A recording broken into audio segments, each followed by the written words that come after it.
ನಾವು ಬೇಕರಿಲಿ ಸ್ನಾಕ್ಸ್ ಎಲ್ಲ ತಂದಾಗ ಈ ರೀತಿ ಪ್ಲಾಸ್ಟಿಕ್ ಬಾಕ್ಸ್ ಸಿಗುತ್ತೆ. ನಾವು ಇದನ್ನ ವೇಸ್ಟ್ ಅಂತ ಎಸ್ದು ಬಿಡ್ತೀವಿ. ಆದ್ರೆ ಇದನ್ನ ಹೇಗೆ ಕಿಚನ್ ಅಲ್ಲಿ ಯೂಸ್ ಮಾಡ್ಕೋಬಹುದು ಅಂತ ನಾನು ನಿಮ್ಗೆ ಹೇಳ್ಕೊಡ್ತೀನಿ. ನೋಡಿ, ಈ ರೀತಿ ಕಬ್ಬಣದ ಏನಾದ್ರೂ ಇದ್ರೆ ಇದನ್ನ ಬಿಸಿ ಮಾಡ್ಕೊಂಡು ಇದ್ರ ಮೇಲೆ ಹೋಲ್ ಮಾಡ್ಕೊಳ್ಳಿ. ನೋಡಿ, ಹೀಗೆ ಎಲ್ಲಾ ಕಡೆನೂ ಹೋಲ್ ಮಾಡ್ಕೊಳ್ಳಿ. ಇಲ್ಲಿ ಮೇಲೆಲ್ಲ ಮಾಡ್ಕೊಳ್ಳಿ, ಆಮೇಲೆ ಸೈಡಲ್ಲೂ ಮಾಡ್ಕೊಳ್ಳಿ. ಇದೆಲ್ಲ ಈ ರೀತಿ ಮಾಡ್ಕೊಂಡಾಗ ಒಳಗಡೆ ಏನಾದ್ರೂ ಇಟ್ಟಾಗ, ನಾವು ಏನಾದ್ರೂ ಸಾಮಾನು ಇಟ್ಟಾಗ ಅದು ಚೆನ್ನಾಗಿ ಗಾಳಿ ಆಡತ್ತೆ, ಕೆಡೋದಿಲ್ಲ ಅನ್ನೋದು ಕಾರಣಕ್ಕೋಸ್ಕರ. ನೋಡಿ, ಈಗ ಎಲ್ಲಾ ಕಡೆನೂ ಹೀಗೆ ಹೋಲ್ ಮಾಡ್ಕೊಳ್ತೀನಿ ನಾನು. ನೋಡಿ, ನಾನು ಇದರಲ್ಲಿ ಎಲ್ಲಾ ಕಡೆನೂ ಹೋಲ್ ಮಾಡ್ಕೊಂಡಿದ್ದೀನಿ. ಸೈಡಲ್ಲಿ, ಮೇಲ್ಗಡೆ, ಕೆಳಗಡೆ ಮಾಡ್ಕೊಂಡಿಲ್ಲ. ಈಗ ಇದರಲ್ಲಿ ನಾನು ಬೆಳ್ಳುಳ್ಳಿನ ಹಾಕಿಡ್ತೀನಿ. ನೋಡಿ, ನಾನು ಈ ರೀತಿ ಜೋಡಿಸಿಟ್ಕೊಂಡಿದ್ದೀನಿ. ಒಂದರಲ್ಲಿ ನಾನು ಬೆಳ್ಳುಳ್ಳಿ ಹಾಕಿದ್ದೀನಿ, ಒಂದರಲ್ಲಿ ಟೊಮೆಟೊ ಹಾಕಿದ್ದೀನಿ. ನೀವು ಇನ್ನೊಂದರಲ್ಲಿ ಆಲೂಗಡ್ಡೆ ಹಾಕೋಬಹುದು, ಈರುಳ್ಳಿನೂ ಹಾಕೋಬಹುದು. ಕೆಲವು ಸರಿ ಚಾಕು ತುಂಬಾ ಮಂಡ ಆಗ್ಬಿಟ್ಟಿರುತ್ತೆ. ಅವಾಗ ಈ ರೀತಿ ಟಿಪ್ಸ್ ನೀವು ಯೂಸ್ ಮಾಡಿ.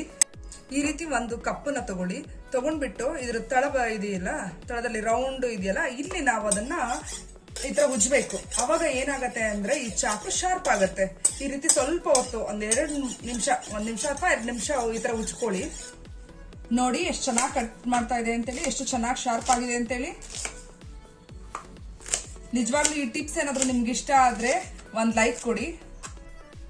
ಜಾರು ಯೂಸ್ ಮಾಡ್ತಾ ಇದು ಶಾರ್ಪ್ ಹೋಗ್ಬಿಡತ್ತೆ. ಇದು ಹೇಗೆ ಮನೇಲಿ ಈಸಿಯಾಗಿ ಶಾರ್ಪ್ ಮಾಡ್ಕೊಳ್ಳೋದು ಅನ್ನೋದನ್ನ ನಾನು ನಿಮ್ಗೆ ಹೇಳ್ಕೊಡ್ತೀನಿ. ಮಿಕ್ಸಿ ಜಾರಿಗೆ ನೀವು ಉಪ್ಪು ಹಾಕೊಂಡು ಇದನ್ನ ಗ್ರೈಂಡ್ ಮಾಡಿ. ಒಂದೆರಡು ರೌಂಡ್ ಅಷ್ಟೇ ಗ್ರೈಂಡ್ ಮಾಡಿ. ಆಗ ಅದು ಶಾರ್ಪ್ ಅನ್ನೋದು ತುಂಬಾ ಚೆನ್ನಾಗಿ ಆಗತ್ತೆ.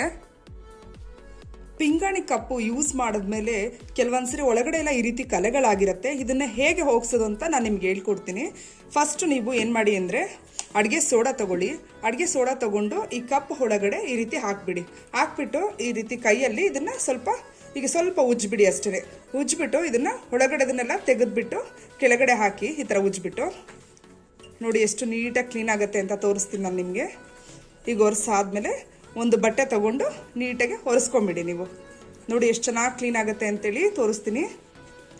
ಸ್ವಲ್ಪ ಕೂಡ ಒಳಗಡೆ ಗಲೀಜೆ ಕಾಣಿಸೋದಿಲ್ಲ, ಅಷ್ಟು ನೀಟಾಗಿ ಕ್ಲೀನ್ ಆಗುತ್ತೆ. ನೋಡಿ ಎಷ್ಟು ನೀಟಾಗಿ ಆಯ್ತು ಅಂತೇಳಿ. ನೋಡಿ, ನನ್ನ ಹತ್ರ ಮನಿ ಪ್ಲಾಂಟ್ ಇತ್ತು. ಇದು ಮನಿ ಪ್ಲಾಂಟ್ ಚೆನ್ನಾಗಿದೆ. ಏನಂದ್ರೆ ಪಾಟು ಹಳೇದಾಗ್ಬಿಟ್ಟಿದೆ, ಈ ತರ ಇಲ್ಲೆಲ್ಲ ಮುರಿದೋಗ್ಬಿಟ್ಟಿದೆ.